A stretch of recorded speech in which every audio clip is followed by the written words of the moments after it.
What? Eurovision fam! Ranking! I got a new video. Alesia Michelle, I'm ready to go. Eurovision fam! Are you ready for the show? Hey Eurovision fam, it's Alesia Michelle. Today is really exciting because I'm ranking. Yes, I'm ranking. I am ranking all of our Nordic countries for the Eurovision Song Contest 2019. Now we know the Nordics come strong typically, pretty strong. I think we get quality from the Nordics, honestly. And this year is really no different. So let's get into this ranking. At number 5, I have Denmark. Love is forever. Love is forever. So number 5, Denmark is where it needs to be because I'm not gonna lie, it's just something about this song that I just haven't quite been able to get into it. I wonder if that'll all change when we're in Israel. I wonder if I'll have like different feelings about it.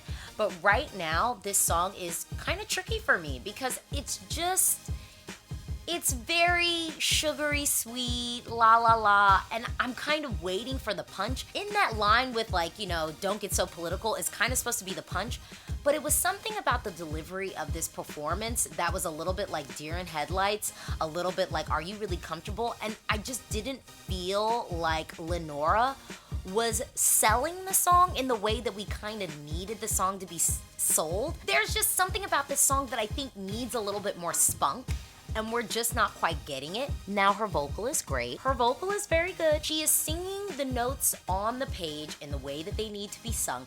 And I think what I'm looking for now is sort of that little edge, that little je ne sais quoi, that can just propel this to the next level, because without that, this song just seems a little bit junior. To be honest, I think some of the junior Eurovision performers would probably be like, no, I need something a little bit more mature than that. You know what I'm saying?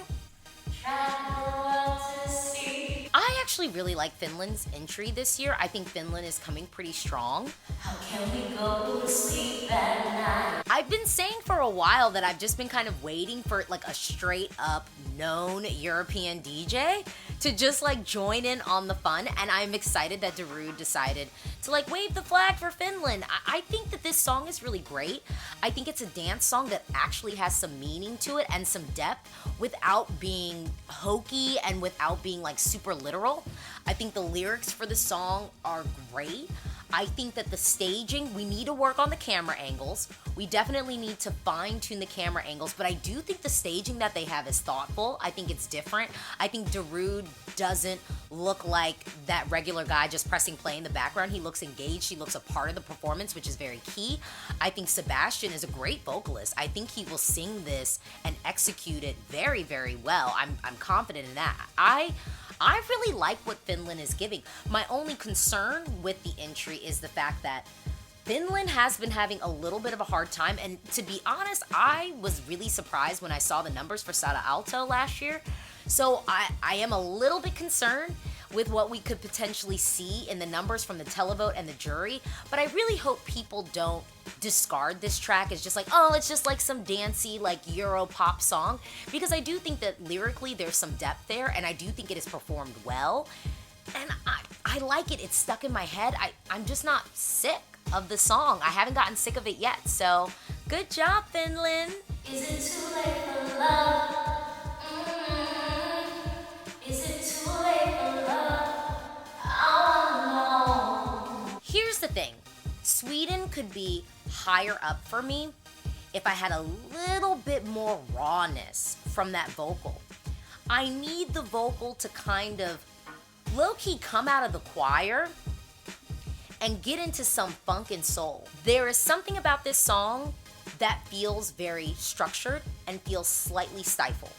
And I just really want Jan Lundvik to just get out of it, remove the shackles, and really go for it. And an example of a performer who does this and does it well is Michael Rice. And Michael Rice does it well because he is young, he's raw, he's fresh, so he is just going for it. Whereas I think John is having a little level of restraint and trying to be very precise with hitting the notes. And I think if he just lets that go a little bit and just goes into it and gets raw and gives us that real soul, I think that this could be something that could win. It might seem like, oh, Alesia, like, you're mad at him for being perfect? but honestly, I'm not mad at him for being perfect. I'm mad at him because I know we could get more. And I really want him to think about his vocal and maybe even hook up with some of those background singers that he has. And let's explore some runs. Let's explore you just going for it. Like, you know, even that note at the end, it just is like, okay, you hit it just fine, but there's nothing raw about it. There's nothing that gives me that feeling of like, you really shouting out and saying, is it too late for love? Let's get back and connect to what this song is about and perform it. You know, it's about performing the song and embodying the song. And you sound like it might not be that late. You're asking, is it too late for love? But it might seem like you already know. No, maybe it's not. And you need to be singing it like, please, I hope it's not too late for love. Like, please, girl, like, come on, like, can we work this out? And I'm just not getting that urgency. I'm not getting that soul. I'm not getting that grit. And I think we could get it, okay? My number 2 is Iceland. Look, Iceland is taking a risk. Iceland is doing what they need to be doing this year. Iceland knows they can't play it safe. They can't, because even when they give y'all good tracks, y'all still kind of want to play them to the left and not let them qualify. And so, you know, I think Iceland is taking the note in a positive direction of like, we're gonna go out here. And you know, my first reaction to Iceland, I mean, it was a lot, but I think that that's good. That's what I want. That's what I'm asking for. That's what I'm craving for. I don't skip the song when it comes up in my car. I really like what Iceland is doing. Do I think it's a winner? Maybe. I think Iceland could win, but I will say it's just difficult for me to believe that it could win with what happened to Hungary last year. And the tricky thing is, Hungary had like a metal song and they really had no styling, okay? And the staging was pretty straightforward.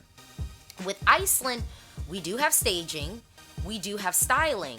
But something in me says that if Iceland had sent this song and there was not the BDSM styling and they were just kind of performing this as an industrial rock band, I would tell you right now, I don't think it would probably qualify. I think the styling, the staging, the packaging does actually elevate this.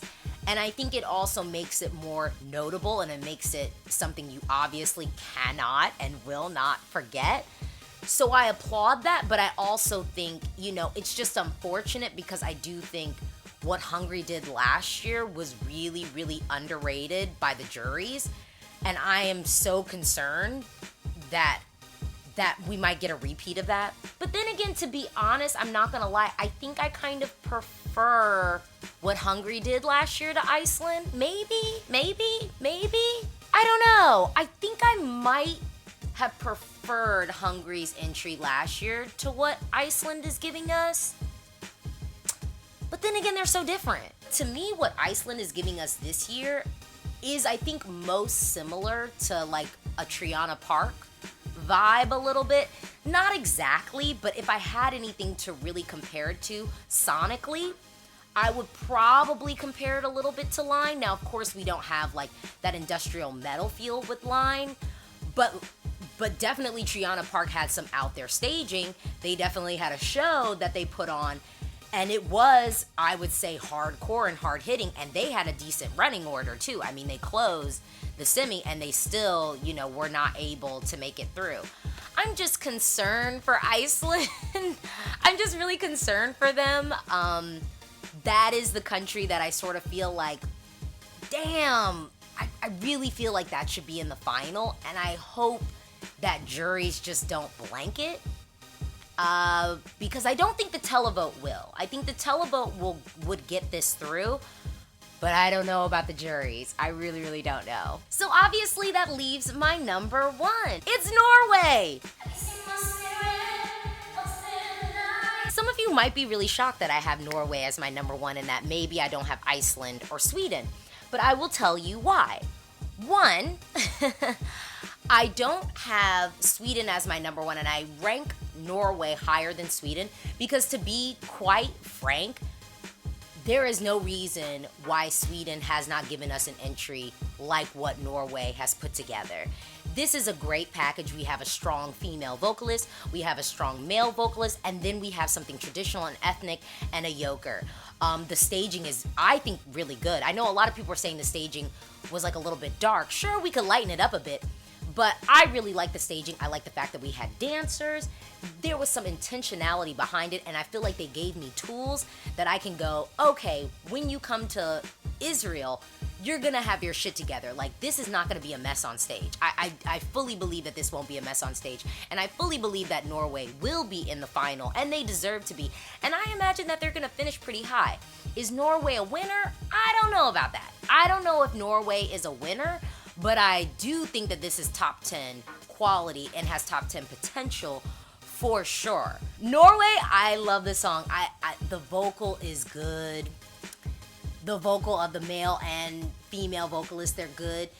I can't really judge yoking. I don't know, but I will say there was a moment where it seemed like he might have needed a little bit more breath support. So let's make sure we're breathing. Let's make sure that we are able to sustain all of our notes, and that's just breath control. I can't really critique yoking. I'm not an expert on yoking, but it did seem like at one point in the live performance, he was a little bit like not completing lines because he was just out of breath. I mean, look, it's hard because with Norway, I really don't have notes.